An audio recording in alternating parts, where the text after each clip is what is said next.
Gazi kabajamtoota ilmaan Oromoo xiqqaa fi guddaa dhiiraa fi dhalaa bakka jirtan hundatti kabajaa gurguddoon isinii qabaa nagayaa fi jaalalaan isinii hawwa. Ani takkaa haasawaas godhee YouTube isaa ta'u Facebook irratti maxxansee hin beeku. Kuni guyyaa duraati anaaf jechuudha. Maaltu arras fidee jechuu ni dandeessanii? Wanni arraan tana na fidee wooma idduu tana viidiyoo irratti deemaa jiru bifa Facebook fi YouTube fi gara adda addaatiin viidiyoo adda addaa ni arka. Waa'ee obboleessa kiyya Dinquu Dayaasii fi ana jechuudha. Arraan tana wanni hin gabbayee fi warri duraan sababii adda addaatiin qabamtanii na arrabsu already murteeffatan. Yaada kana yoo dhageessanis jijjiirra fida jedhee yaadu. Namni nammoo ergaa tanatti dabarfadhu nama dhugaa jirtu hubachuu barbaadu. Kana waan ta'ee jechaa fi kanaaf hin gabbayee jechuudha. Dura waan achirra jajjaamu tokko irratti dubbachuu barbaada. Jecha bitamaa jiru tokko ka'a. Bakkiin ani irraa dhaladhe namoonni niin an wajjin ture warra ana dura qabsoo godhurraa hin dhaladhe. Qabsoo tanarratti warri nu duraatis warri yeroo teenyaatis ilmaan adaadaa fi adeeraa haboo obboleessa baay'inaan namni an ittiin dhabin hin jiru. Qabsoon tun anaaf hedduu jabduudha gaffagoo jechuudha. Osumaan anillee dhiqeef keessaa hin baasa jee anuuf keessaa baasuu hin danda'u. Bilisummaa uummata Oromoo jechuudha. Tun akkasitti naa hubatamtu.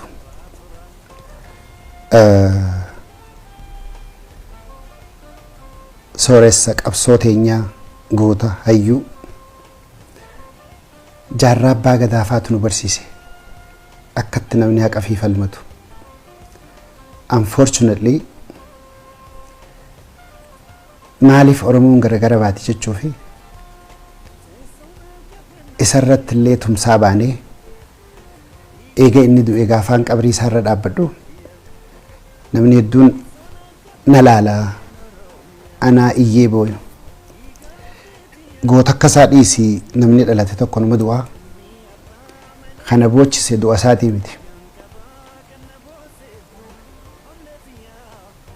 Nama akkasa rabbi nuu kenneeti haqa isaatii hadoodu ka ummata isaatii falmatu waan inni deemuun hubachuu dadhabnee nuti itti bobbaanaa turre osoo deebi'ee irra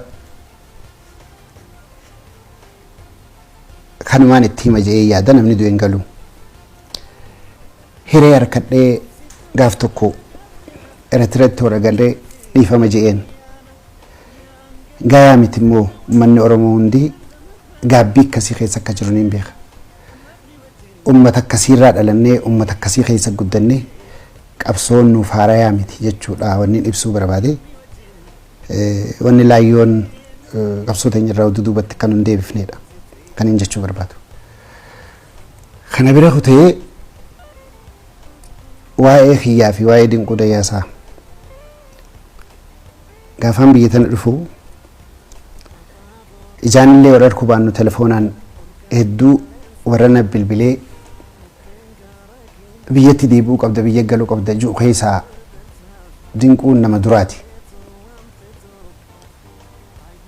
Dinquu Iliyaasii wal nu barsiisee Iliyaas biyya tana dhufeeti Iliyaas Ibsaadhaa asii nutti bilbilee wal nu barsiisee nama sabboonaa nama gaarii Dinquun akka ta'e natti hime jechuudha.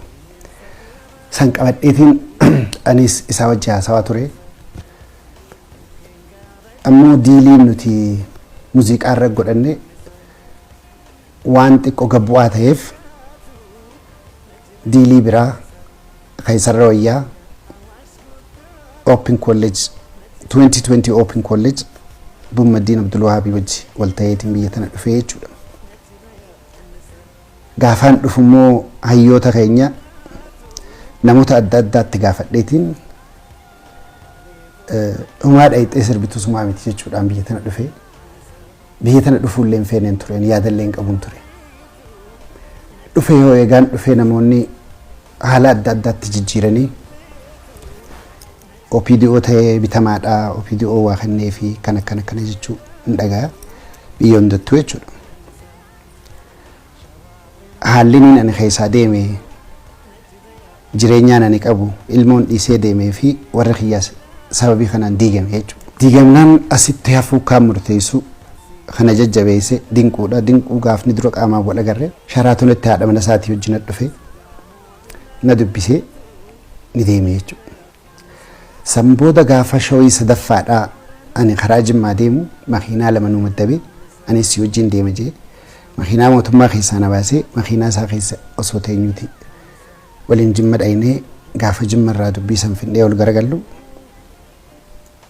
umaa miti asuma teesseeti waliin naggadannaa obboleessaa jee jechuudha. Anis haalli kiyya Kanaadaa jiru waan xiqqoo babbadee jecha tolemee hanga uummanni kiyya na hubatu asuma taayitiin wajji hojjedhaa jee anaa fi isaa fi Iliyaas Ibsaa taanee bishaan qorii keessatti wanti goonee irbuu Oromoo waliin seennee bishaan san waliin dhuynee dinquunis afaan isaaniitti afaan isaatiin obboleeyyan 51 qaba. Ammoo obboleeyyan Rabbiin naa kenne obboleeyyan Oromoo obboleeyyan sabboontota isin lameeni nu sadeen jiraannus waliin jiraannaa duunus waliin duuna jee achi qabsoo hojii irratti bobbaanee namni keenya diinagdeenis jijjiiramuu qaba jennee hojiitti seennee jechuudha. Hojiin duratti seennee tamaallaqa liqii guddaatti gaafannee hojii Oromiyaa Airline jettu deemtee eeguma aviation irraa laayisensii baafne boodallee wanni tokko uumamtee biyya tana keessatti xayyaarri dhuunfaadhaa nama 19 nama 20 tokko ta'uu qaba jennaan kampaniin silaa maallaqa guddaa nu liqeessitus waan akkasiitiif maallaqa liqeessu nu jennee sanuma alatti illee akka nama hin baafne beeknee kara biraatti gorree jechuudha. Hoggaa kara biraatti gorru privatizationiin Itoophiyaa keessatti heerri jiru baanaan soodaree dhageenyee soodaree appilaayi goonee namoota hedduutu appilaayi godhee gabaabseetumaan isinirraa fixaa amat tokkoo fi baatii shaniin hoggaan as jirus hoggaan Kanaadaa jirus deddeebi'aa ture jechuudha. Waan kana bakkaan ga'uuf oofisni nuti seenni jiru gaaf tokko ni yaadadhaa iftaan keessa dhufu hoggaa qabdanaan jiru tikeeta doolaara 4,000 akka jarjara bitadhee gaafaan Dubaayitti itti dhaqee waliin dhufnu gaafa asitti dhufnu akkasittiin jara dararamee rakkachaa ture boodarratti uummanni keenyaas nu gargaaranii soodareen Oromoo fakkaattii ta'a Oromooti jedhanii nu murteessanii hedduu gammanne waliin itti seenne gaafa waliin itti seenne san DEK Oromiyaa Investment Group gadhaabne jechuudha. Hogguu gadhaabnu heeraa fi seera tumanne gaafas soodaree miliyoona 20 akka dipoozita goonee kaan kaafe kafallee firraa fedhutti mootummaa wajjin joint venture taanee mootummaa wajjin hojii kana eegallee jechuudha. Saniifis ragaan gaafa san geggeessaa fi dura ta'aan soodareetis ana ture kana fakkaataa jechuudha. Karaa kaaniin afaan Ingiliziiti, karaa kaaniin afaan Oromooti. Akka geggeessaa soodareettiin itti seenee jechuudha. Sanirratti seerri nuti tumannees kana fakkaataa.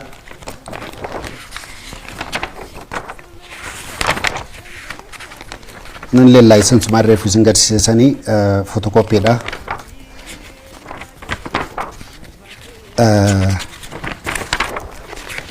Bakka sheeriitiin isin geessuu deema.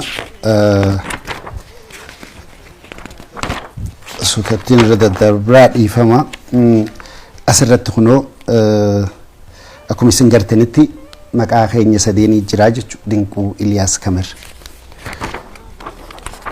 Dinquu Iliyaas Kamir malee sheeriin keenyaas kana ture jechuudha. Wal qixa ture jechuudha asirratti. Wanni isin hubachiisuu barbaadu. Kanarraa hanganuma akka agartaniin barbaade. Sambooda deebinee waggaa xiqqoo bubbulluu soodaree luus gootii negatiif keessa galtii jechuudhaan osoo nuti hin beekne obbo Dinquun haadha teenya haadha isaa Itiyyee Daansee fi leensaa nutti dabalee amma signicharri kuni feekiidha. Wanna kun bakka nuti hin jirre ta'ee jechuudha. Nutti dabalee sheerii keenyaa fi Iliyaas parsetti tokko tokkotti gad deebisee asitti farramamee jechuudha. Kana የውዴታ ግዴታ gaafa dhufnee waan kana gaafannu akkana keessan jirtanii kajuu ta'ee jechuudha. Yeroo san keessatti rifannullee wanni takkallee wanni nuti godhuu dandeenyu waan hin jirreef ani karaa kiyyaan fudhadhee duba amma biyya sanitti illee ichi deebi'uu hin danda'u. Maaliin godhaa jennaan waan akka tuurii faajee. Tuurii jennaanis makiinota yaada gaarii jeetumaan fudhadhee nama durattis wal dhaabnee wal balaaleeffannee kaleessa obboleessa waliin jennee alagaan nu kofluurra jeetumaan himadhus akkaan immoo naniin beeka. Koortii dhaqus akkaan immoo naniin beeka. Rabbumaan fidee dubbii tana jeetiin tuurii kana seenee jechuudha. Tuuris seennaan waggaa xiqqoo tuurii hojjennee baatii 5 makiinaa haaree hojjenne kana makiinaa haaree fide kana gubaatii haga baatii 4 tokko hojjennee gibira duraa galchinee makiinaa 3 mootora bishaan itti naqan hagana dinqumaa wajjiniin jira. Itti naynaan waan akkanaati deemaa jira jennaan haalli jiru sakuriitii fi sigaarii miti. Makiinota soodaree jala galchi. Laayisensii keekatti hojjettullee fidi. Xiqqoo meechi bahi jee gara Kanaadaa sanin achi bahee waan gara Kanaadaa achi bahee baatii takka Kanaadaa taa'u ji'a tokko Kanaadaa taa'u makiinaan takka qabamtee jaan. Maal taatee jennaan shufeeraatu wayiin balleessee qabamtee jaan V8. Achiin as dhufee achi deemus as deemus umaa fiduu hin dandeenye. Makiinaa taan dhooysuu qabna jee toleen jeeni osumatuun tanatti jirtu makiinaa miliyoona 2 fi waa kafaluu qabdan janqixaata makiinaa tana baasuuf almost miliyoona 3 jechuudha. Isumaan yaadanaa kennee makiinaa tana baaftus hireen ammaan tanaati biyya tana keessa dalaguudha. Sakuriitii teetiifis waan gaariin taane jecha ifirraa dhiifturra wayyaa jee toleen jee achi torbaan tokko dhaabbatee makiinaan tun akka mootummaan hin fudhanne Alamaayyoo katamaa haa baafatu jee V8 tana. Toleen jee Dinquun qabeen nageesse achiin na farramsiisee hoggaa na farramsiisee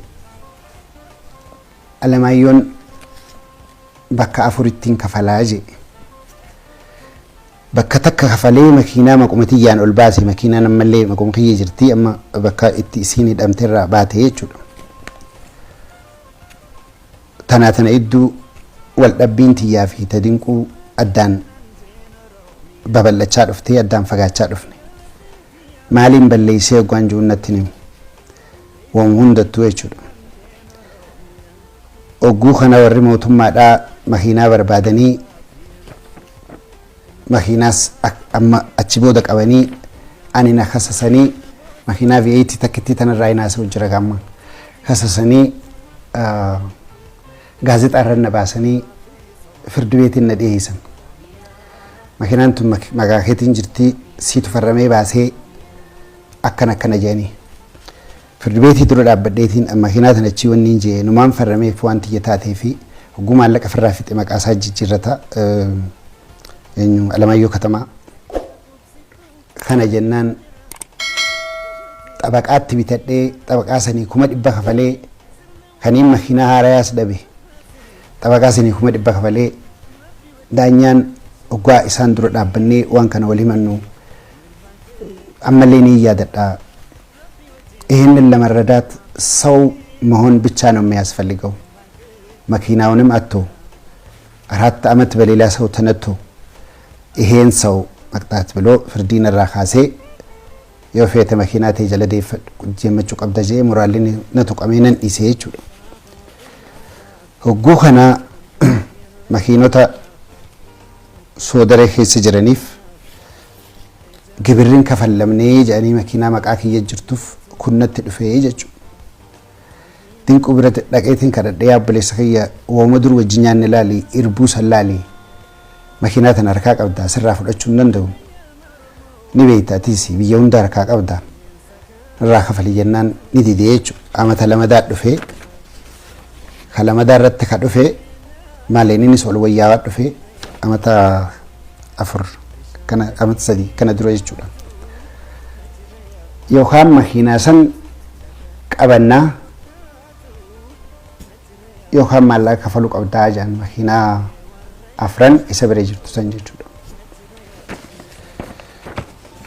መኪናን ወርከ ከየንጅርቱ ነብራት ድመት ባጅራ መኪና ቀበዳ እንጂ እንጀቹ አከጎ ጎደን በሁ መኪናት ዲሰኒቲ አን መጀለድ ፈንብረታ ተርካ ቀብዱ ቀበና ጃን ይጀቹ ኡሶ ደምቱ ዱቢን ተነገይሴ ሰንረቲ መኪና ቀቡት ዲሰኒ ይዱ ተነዋን ጎጎደን በኩ ጫልሰን አመታ ዋይዱ ዳፍ ዴኛ ከነው ጋውን ሶደሬ ካቱ ባንኪቲያ አገደኒ ጋፊ ለማፍ ጋፈተምታ ቶኮ ከመኪናቲ ከምብራ ከሶደሬት ከንጀኡ ነጥ ድፌ ይጀቹ ጀናን አኑ ሶደሬ ከስንጅሩ በይ መኪናኒ ሰከና አከምት ከነተው ደንዳያ ጀናኒ ኩኒ ሴራ ጃንጀቹ ሰንዱራ ድንቁን ጋፋኒ ነኒ ብየተነ ድፉ በከሰዲ ራሽ ልማትና ከነመ خلፋ ተኮ ድሬዳዋ አን ኢንቺ ተኮ ጉርጉሬ ረቲን ጃሬ ካንጂማ ሚትረ ተኮ ጉርጉሬ ረቲን ጃሬ ኻዳማ ጨረጨረን ነቀ ጠጠሪ ፊዴ ሲሚንቶ ፊዴ ሲቢላ ግንቢ ትጃረዴ በልበለት ጎደዴ ኦጉናን ጀልቀቡ ኸው ኻባኺያት ፊ ኸው በሌስ ኺያ ጄቲን ፉዴ ከለለማ ዲበላ መለማ ይችሉ ኸኩማሞ መታኺያ ፊን ረጃረዴ ጄ ወሉማን ግቢ ትጃሬና ነይሴ ይችሉ ኦጋን ትጃሬ ናርከ ቀበ ይችሉ ናርከ ቀብናኒን ሂሪዮተሳ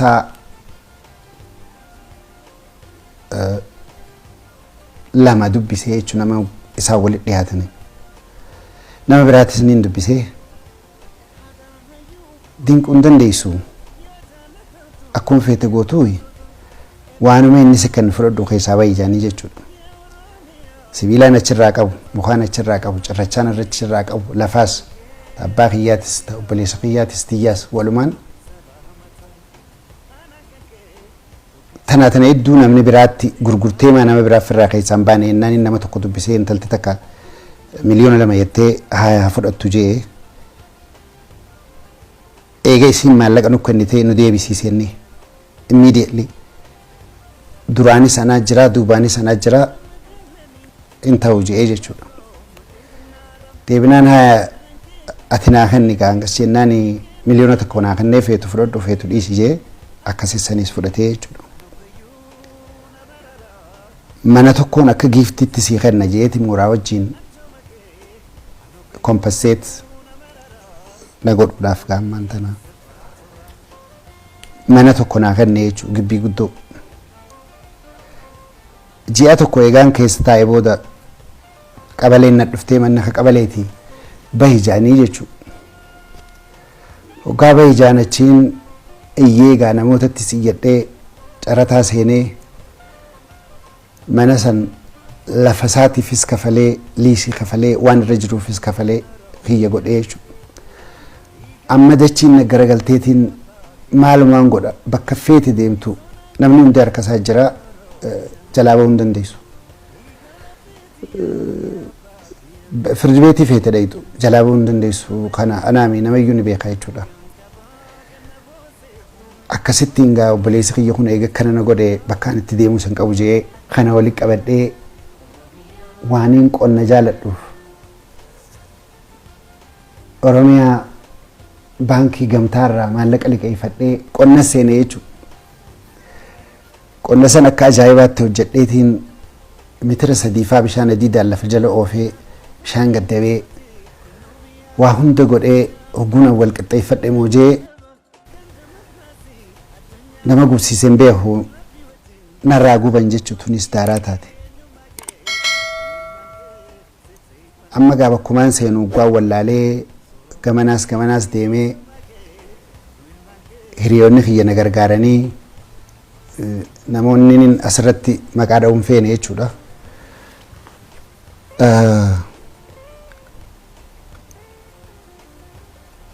Wanni lafa san irratti narraa gubate miliyoona 28tti warri ani geesse naa gammatee mootummaan ammoo dhayxee maashinaa fi tiraaktaraa fi motorsaayikilaa fi waan achirra jiru hunda miliyoona 21 fi 1800 naa gammattee hamma ammaatillee homaa irraan argine jechuudha. Anaa kanaa wajji qabsoo keessa jiru baankiin tun argatamtee haareetti maas jechuudha. Baankii xiyya ogumaan dhaqee baankiin ta'e qabamtee jirti waa'ee Sawudareetti jedhanii Sawudareen waaltaarraa maas dhaamsi dabree Dinquu Eliyaas Qamar jedhan. Hiriyochi dhaqeetiin waan kana keessaa ba'e akkana jennaan mootummaan jara lamatti dabalame kana hin beeku. Isin lameen beeka waan amma qabame kana osoo hin ta'in waan biraatiif itti gaafatamuuf teessanii naan jaan jechuudha. Achi hin dinquu harkachuudhaaf Eliyaasitti bilbilee jechuudha. Eliyaasitti bilbilaan guyyaa lamataa wal nu qunnamsiise. Ittiin barreessee Eliyaas san duras. Aboo haala hamaa keessaan jira haala akkanaa keessaan jira. Maal mala naa dhoytan baankiin tiyya qabamte waa hundi kiyya qabame. Anaan mala sii godhaa telefoona kana qabadhu abaluu bilbilii naan jee jechuudha dinquun. Telefoona kanatti ittiin bilbilee gurbaa Teedii Jaaniinitti waraqaa kanatti ergee gibirri soodaree kafalame kan jiru gibirri makiinaatis kafalame kan jiru waatsaappiin natti ergee waan geessu fudhataman qabu jaan jechuudha. Ammaas dachiin lasdoorteetii waanumaan godhu wallaalee Eliyaasitti bilbilee jechuudha. Obboleettiin tiyya takka illee dabaree jirti anaaf irraa mataan na garagalee maali jettee anaa wajji Eliyaasitti bilbiltee Eliyaas haalli mucaan kun irra jiru gaarii miti. Karayyuun qabamee jira waan tokko godhaa jennaan sa'aatii 8 naa kenni jeeni achi booda sa'aatii 8 booda nu barreessee oggumee qaan dinqutti bilbilee telefoona na jalaan kaasu akkana jee jechuudha. Eegas boodaan waaltaa irratti deebisaaf irraa deebisuudhaaf dhiyaadhee jechuudha. Namoonni hedduun namni keenya maaliif waaltaa irra dhaqa waan jedhuufi ani kasasee osoo hin ta'in kasasameetii jechuudha. Amata dheeraa kana keessa manguddoo hedduttiin dinquu himachaa ture. Baalasilxaana hedduttiin himachaa ture. Waan har'aa fuudhaaf himi wooma kana keessaa naa baasu qulqullaa'eetuma ijoolleetii yaa guddifadhu wahumaan danda'u hojjedhee jechuudhaaf beeke. warri miidiyaa Oromoo jettanii jiracha keessa Jawhar mataa isaatti guyyaa lama faa bilbileetiin aboo Jawhar akkana keessaan jira naa dubbisi yennaan dhaqeetiin dubbise jee achumaan na jala badeenniiniisi dabree miidiyaa hiree naa kennuu dhiisi na dubbisuu hin dandeenye jechuudha. Tootaalii akkana miidiyaa OMN irra dhiyaadhee ergaatii uummata kiyya dabarfadhu akkan feene Jawharis nagarsiisee jechuudha. Ammoo tokko guddisanii tokko cabsuudhaaf kan natti fakkaatu. Wanni ilaahan qaarraa Oromoon qabsoo gooteef haqaafi. Kaamma ammatti itti jirtullee haqaafi. Haqa sayyaa Oromoo nutis akka warreen dhoorkanne. Dubbii hedduu jira. Ogguma takkatti gabbaasanii waan hin taaneef taate hundan dubbatanii wanni ani isinii itti tuqe kun amma irra xiqqoo isiiti. Waan nama suukanneessaatiitu kana keessa jira. Kanaa jecha dubbii tana ija gatii qabduun rabbi sodaachaa laaluun gaarii natti fakkaata. Arraan tana miidiyaa fi maallaqa qabaachuudhaan haqa namaa rajjetanii haqa namaa dho'isuun illeen waan natti hin fakkaatu. Ammoo irra deebi'eetiin irbuu Oromootiin isinitti hima. Yoo waan anjii tana keessa kijibni tokko jiraate osoo narratti hin bobbaane nama nan tahiniin qo'achiisaa laalaa waan narra ga'e kana na laala. Horii hiyya waaniin ala dalageeffatanii asi dalage hunda fudheetiin dinqii bira gannaqee jechuudha karaa adda addaati. Kanaas nuti naannoo keenyatti namni tokko hoggaa waan Oromoodhaa dubbatee sabboonummaa keessatti agarru gowwummaa haa ta'u beekumsa haa ta'u lubbuu teenya kanninaaf takkaa dinquutu karaa kanaan dhufa jee yaanne waraqaan nuti kurfeeffannee sin jirtu namni walitti kurfeeffatu namni waliif du'u waliin du'u jechuu wal wanni jiru kanan jiru maallaqa boruu badaa alagaa duratti waliin qaanyeessinu jechuufin ila hangaarraa useeta. Ar'allee wanniin ani bakkayyuu seenee dinquutti waywaachaa tureef bakka inni deemutti illee namatti illee waanuma tana keessaa na baasii haa qulqullaa'uudha. Namni horii fi kawaan fedhe dalagee kuliis dalagee dadhabee fide silaa waa namaan dhiisu akkuma tokkootu akka tokko ta'e wanniin hin irraanfanne takkaa galgala tokko ugaan fuula rabbii dhaabbadhu yaa rabbii hiyya obboleessa kiyya kanaa wajji nagayaan addaan na baase osoon hin ji'in buleen beeku ilma namaati nama dhagayama ani waa gowwaasiimi xiqqoo Oromummaan na sobee mee namni haqaaf dhaabbatan haqa laaltan dubbii tanarra deebi'aa laalaa na arrabsuu dura. Warri lakkii haqa laallaa gurbaan kuni akka isin jettan kanaami hin arrabsinu ju'us galatooma. Warri na arrabsees dogoggormaan na arrabsitanii dogoggoo galatooma. Wanni na dhibe immoo qabsoo gootonni keenya hedduun itti dhumanii nuti arraame ka qabsoo Oromoo elganne. Qabsoo teenya anaa fi dinquu gaddeebiftanii hoggaa bifa qabsootii fi bifa siyaasaa gootanii haqa namaa dura dhaabbattan rabbiin isin dura dhaabbataa beekaa. Hanganumaan ja'a مع السلامة نجاتي